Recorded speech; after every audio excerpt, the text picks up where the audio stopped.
કેશોદના પંચાળા ગામે ખેત મજૂરને મરવા મજબૂર કરનાર બે શખ્સોને પોલીસે ઝડપી લીધા છે। કેશોદના પંચાળા ગામે ખેત મજૂરી કરતા નાગજીભાઈ ઉર્ફે નરેશભાઈ મકનભાઈ ચુડાસમા ઉંમર વર્ષ 29 તારીખ 28/7/2025 ના રોજ પોતાના પત્ની અને પુત્રી માવતરે દિવાસો કરવા ગયા હોય ત્યારે પાછળથી ઘરે એકલા હોય ત્યારે ગળા ફાંસો ખાઈ મોતને વાલું કર્યું હતું। કેશોદના પંચાળા ગામના ખેત મજૂર નાગજીભાઈ ઉર્ફે નરેશભાઈ મકનભાઈ ચુડાસમાનું મૃત્યુ પાછળ પંચાળા ગામના ખૂનના ગુનાનો આરોપી ભરત ઉર્ફે ભૂરો કાંતિલાલ ચાચિયા જેલમાંથી છૂટીને આવ્યા બાદ વારંવાર નાગજીભાઈને હેરાન પરેશાન કરવા ઉપરાંત ધાક ધમકી આપી મન ફાવે તેમ અપશબ્દો આપતો હોય। 1.5 માસ પહેલા મારતા છોડવા ગયેલ રેખાબેન નાગજીભાઈ ઉર્ફે નરેશભાઈ મકનભાઈ ચુડાસમાને ભરત ઉર્ફે ભૂરો કાંતિલાલ ચાચિયાએ કહ્યું હતું કે પતિ જોઈએ છે કે મોટરસાયકલ, જેથી પોતાના પતિને છોડાવી લાવતા મોટરસાયકલ સળગાવી ધમકી આપી હતી કે પોલીસને ફરિયાદ કરીશ તો એક ખૂન કર્યું છે તો બીજું ખૂન કરી નાખીશ। જેથી ગભરાઈ ગયેલા નાગજીભાઈ ઉર્ફે નરેશભાઈ મકનભાઈ ચુડાસમા ભયના ઉથારા નીચે ઇજાગ્રસ્ત રહેતા હતા અને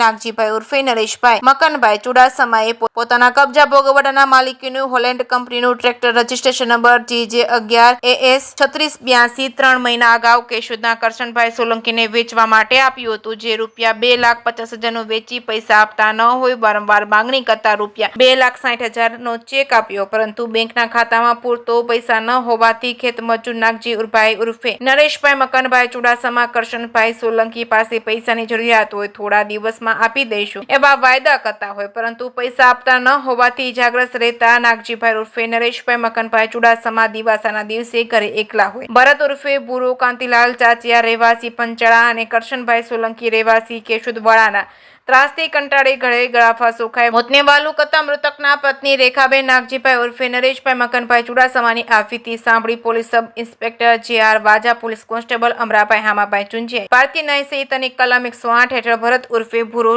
કાંતિલાલ ચાચિયા અને કરશનભાઈ સોલંકી વિરુદ્ધ ગુનો નોંધી આગળની તપાસ હાથ ધરી છે। કેશોદના પંચાળા ગામે ખેત મજૂરી કરતા નાગજીભાઈ ઉર્ફે નરેશભાઈ મકનભાઈ ચુડાસમાને મરવા મજબૂર કરનાર બંને ઇસમોને ઝડપી લેવા કેશોદ પોલીસ દ્વારા ચક્રો ગતિમાન કરી ટેકનિકલ સોર્સિંગ અને ખાનગી માહિતીના આધારે ઝડપી પાડી નામદાર કોર્ટ સમક્ષ રજૂ કરી